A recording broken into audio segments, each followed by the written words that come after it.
the whole world is full of so much contamination. And inevitably some of that comes into our Krishna consciousness movement. It's difficult to say what's the most horrible thing going on in the world. Massive cow slaughter. Even if one cow was killed, it would be absolutely despicable.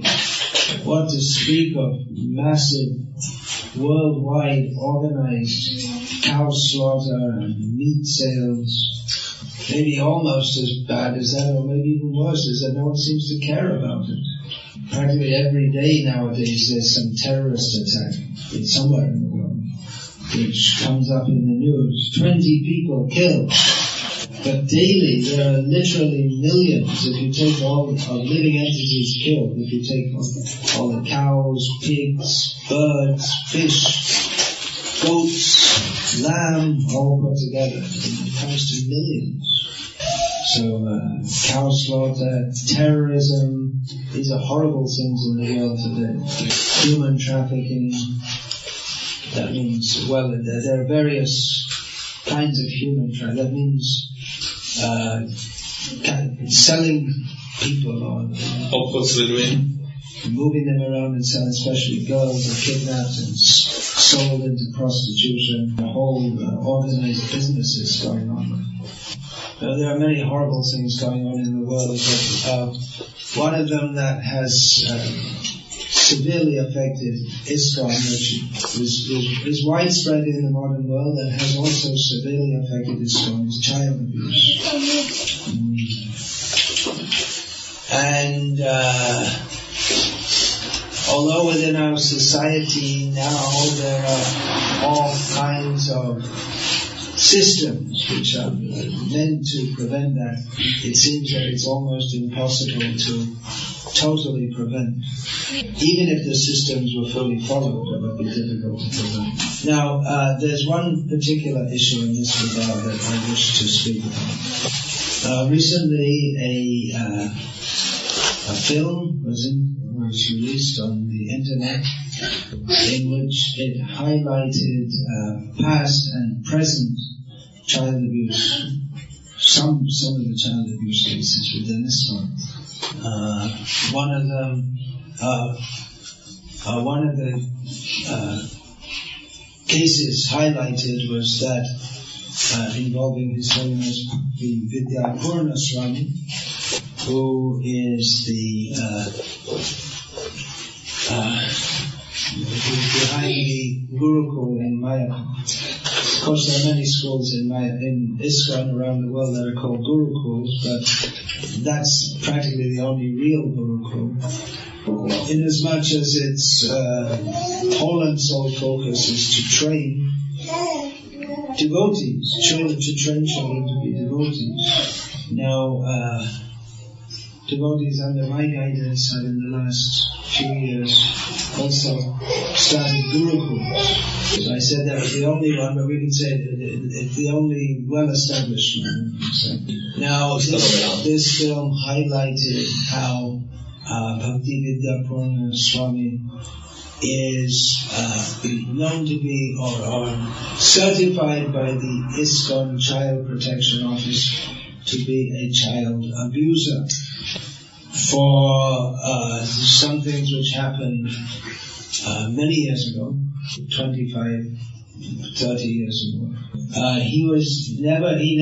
There's no record of him being engaged in pedophilia, but he was judged to have been very harsh in punishing some of the boys. And there was pedophilia going on. Some of the boys were themselves engaging in homosex. And apparently he knew about this and didn't take steps to prevent it. So in this film it was said that why is he allowed to be engaged with children at all after this? Now, I don't want to be an apologist for child abuse in any way or any form. But I saw that Gurukul 30 and more years ago, in which Anirudeshya Bapu Prabhu, the brahmachari who later became known as Vidyapurna Swami, he was there, but he really didn't have any, he had very little authority or practically no say in how the school was run, which boys were accepted, anything. So there was no training, no oversight, no guidance, just, okay, there are the boys, do something. And so there's no training or guidance for him. So all this happened many years ago, and see what he's done in the meantime. Anyone who wants to blame him should go and see what he's done in Mayapur and speak to the many young men who went there as young boys and are very, very happy that they did so. Many boys who graduate from that school, they never want to leave it, and they just stay in Mayapur for the rest of their life. Two of the older boys, I mean they're not boys now, they're married with children, they've taken very responsible posts in the management of the Mayapur project. And your own Preeti Vardhana Prabhu from Czech Republic, who you know very well, is overseeing the school there, and he's the headmaster or whatever. So with practically no support and nothing, even though he was under much blame, Vidyapurna Maharaj, he developed that Gurukul, and he's done something wonderful. And in that film the question is asked, why is he allowed to be involved with children? Well, there's the answer, go and see. We might also consider one statement of Krishna's in Bhagavad Gita. Abhichet Sudaracharo Bhajate Mamananya Bhav Sadhareva Samantavya Samya Vyasitavisa.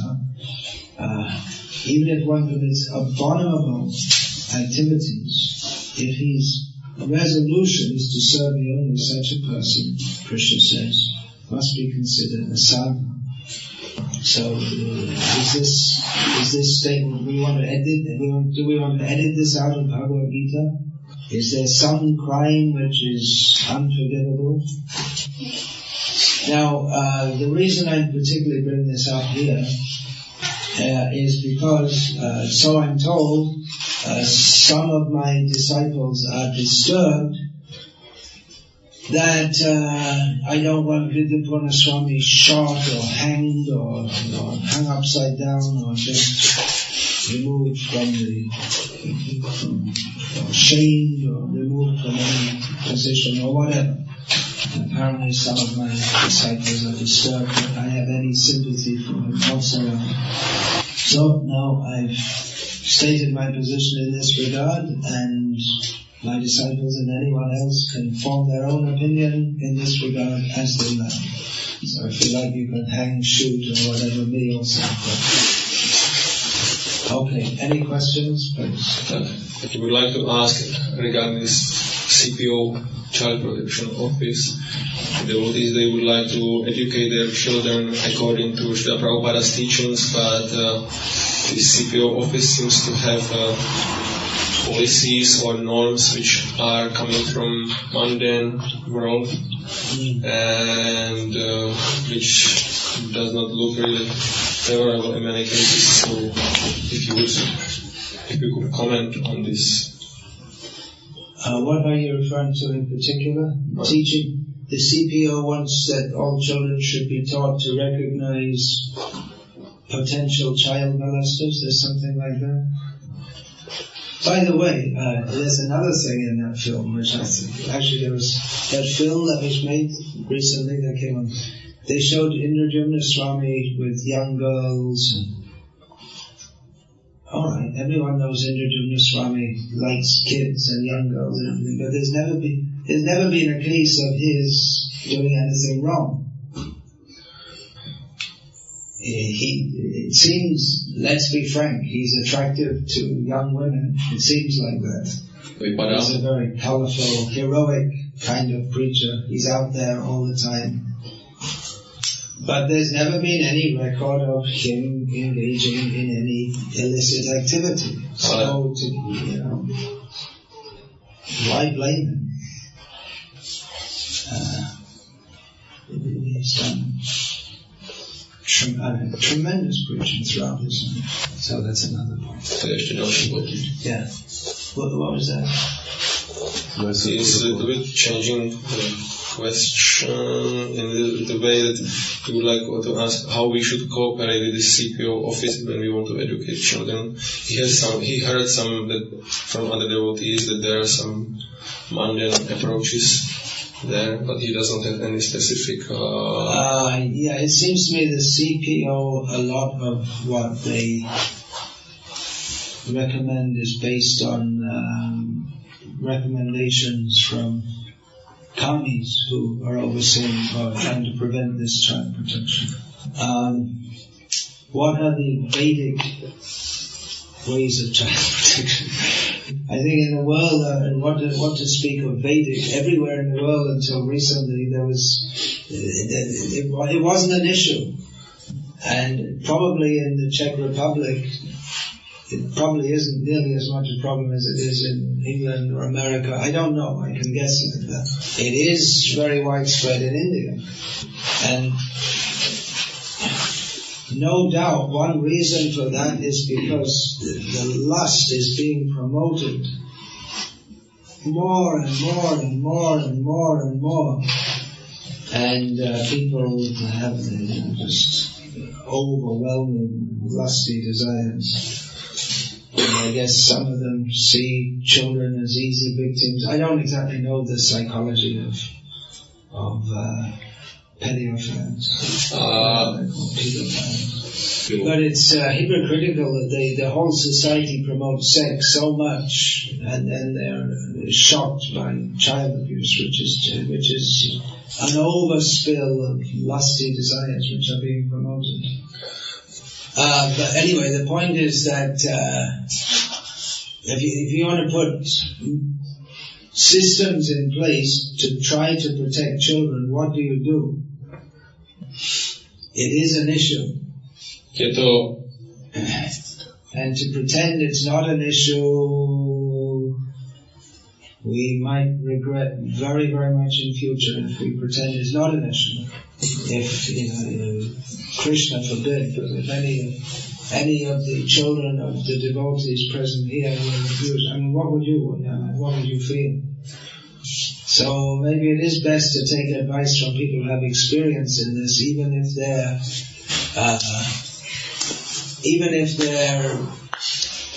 background is in mundane psychology. At least they have some experience, and hopefully they are able to prevent. And you don't want to expose children to saying, well, be careful, be careful of anyone, they might do this or that to you.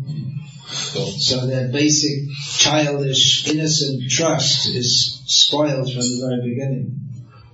But on the other hand, if there are so many people around who are looking for an opportunity to exploit that childish trust and innocence, we have to consider that also. What do you think?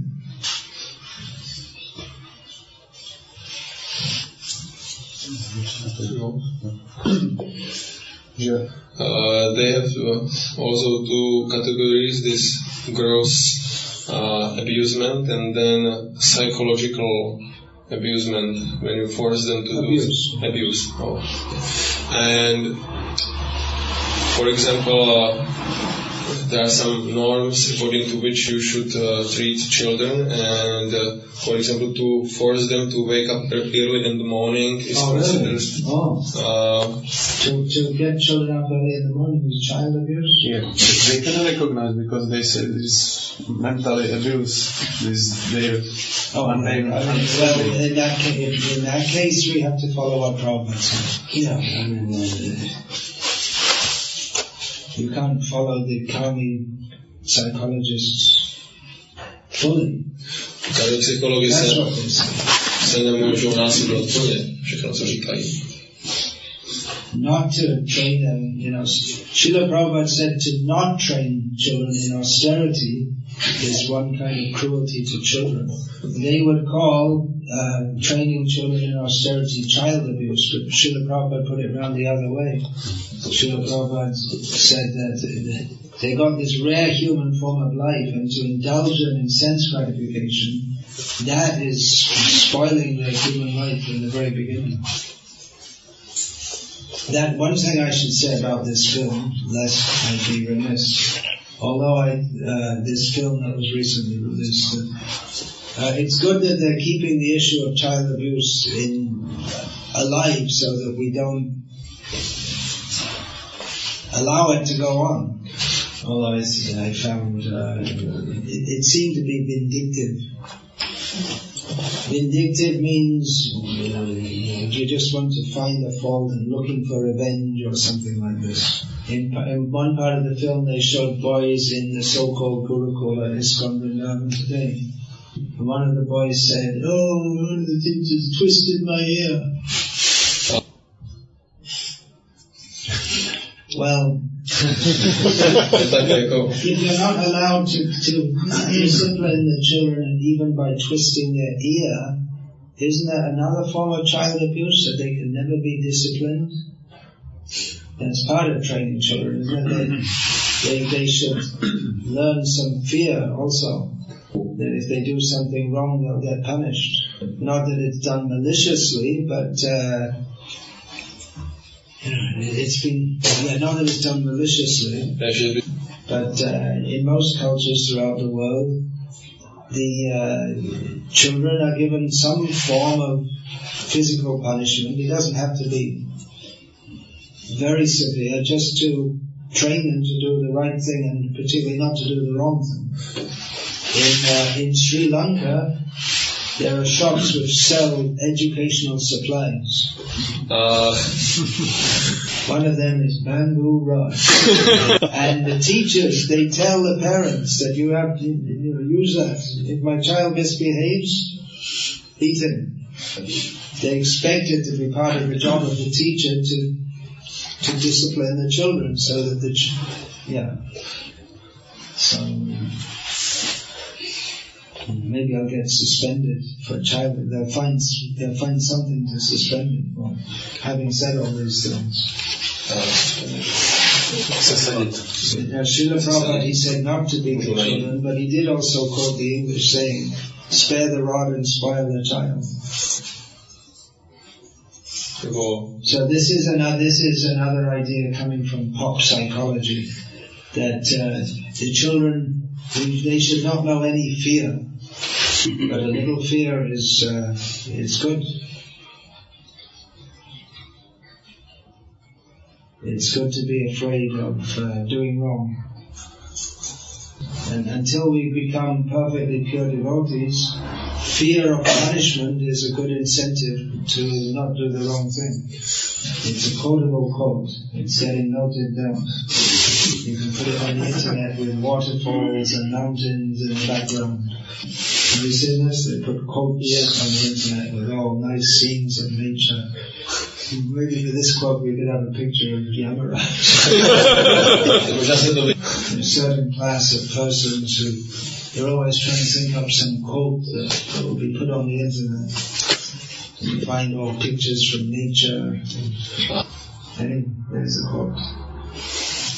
Now, what I've said now, I know that at least some members of our movement will very strongly disagree with this. So if any of you feel some disagreement, let it be known.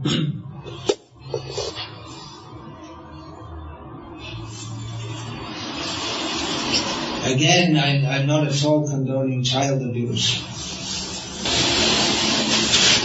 But one thing is, what's the definition of child abuse? I might disagree with some people on the definition of child abuse. Sexual violation of children is getting down as about as low as anyone in a human body could do anything is to sexually abuse children. There's no doubt about that. But twisting a boy's ear because he's misbehaved it's really, to say, someone's raping children and someone's twisting their ear when they misbehave is all child abuse, and to put it in the same category is extremely unbalanced and unfair. Those who, here's another quote, you can put it on.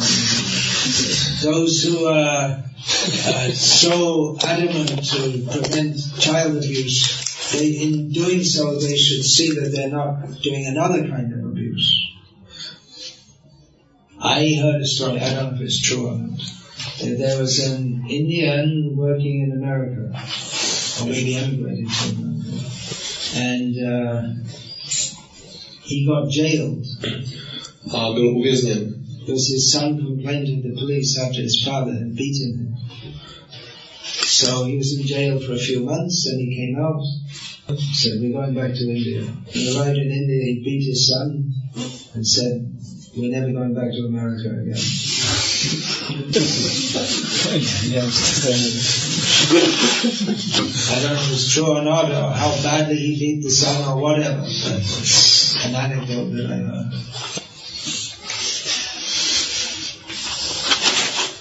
Yeah. It was said that it is not really good to tell these things to children, how to recognize this situation or these persons, and on this other side, we should tell them something. For example, he knows 2 cases here in Czech Republic who had this experience when they were kids, and they never told that to anybody. So there's the general tendency, also according to modern statistics, that these children usually they don't reveal what happened to them. So how we can deal with our children in such a way that they will tell us if anything improper happens or is going on. No, that's what I'm saying, that maybe we don't like the idea of training the children in that way, but maybe it is a good idea to do so. That's what I'm saying. Naturally, if a child comes, even if you don't know the child, you want, you might want to give them a little hug or pat them on the head or something, but nowadays you can't do that because you might get pulled up for being a child molester.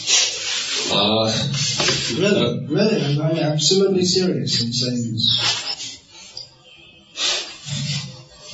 If you do that, especially to an unknown child, the parents, they might call the police. That's the way the world is nowadays. It's insane. We can't escape, in all respects, this miserable world that we're living in. I say the parents, you're more likely it's going to be the parent. We just wanted to confirm if we understood properly regarding Bhakti Purna Maharaj that he is leading Gurukul. Well, he's not officially leading the Gurukul. He doesn't have any official position. But from behind, he has been guiding Priti Vardhana Prabhu and others for years. As far as I know, he has complied with the CPO laws. Complied means follow. So there's some injunction against him. So he's been doing everything from behind. And like I say, it is something unique and laudable. So he wanted only to confirm the situation is such that he is accused that he's not only accused, there's a whole case against him, and he's been found guilty. Again, these are things that happened over 30 years ago. So he's asking if he understood it properly, that there is never a record that he was a child abuser. Yeah, there is a record that he's a child abuser, in as much as he severely beat some of the boys.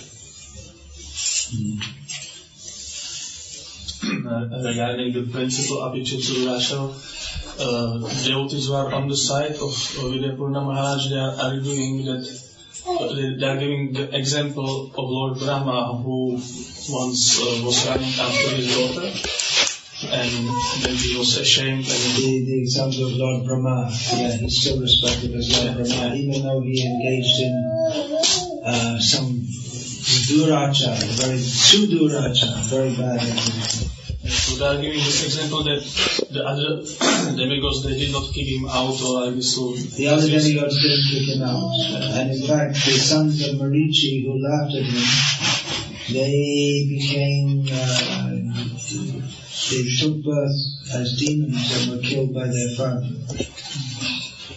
They eventually became the brothers of Krishna. So they became sons of Kalaneni, and then they became sons of Devaki, and they were killed by Kamsa, who was Kalaneni in previous life.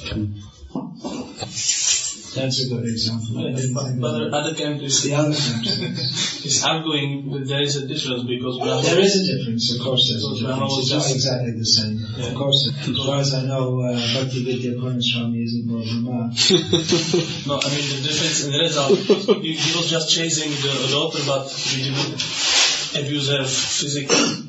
But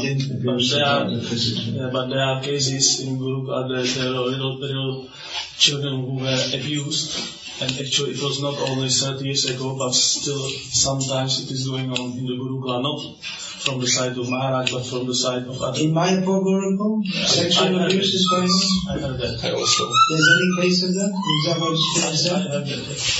I heard it from one boy who used to stay there. He said he saw, and he was offered also from other boys. Still going on? Well, I personally know of a case which probably very few people know about, in which one boy was there. This is recent, it's in the last less than 2 years, and he expressed some desire like that, and he was removed from the school. It may be that that there are cases, but as far as I know, especially given their experience, they're very strict not to indulge that.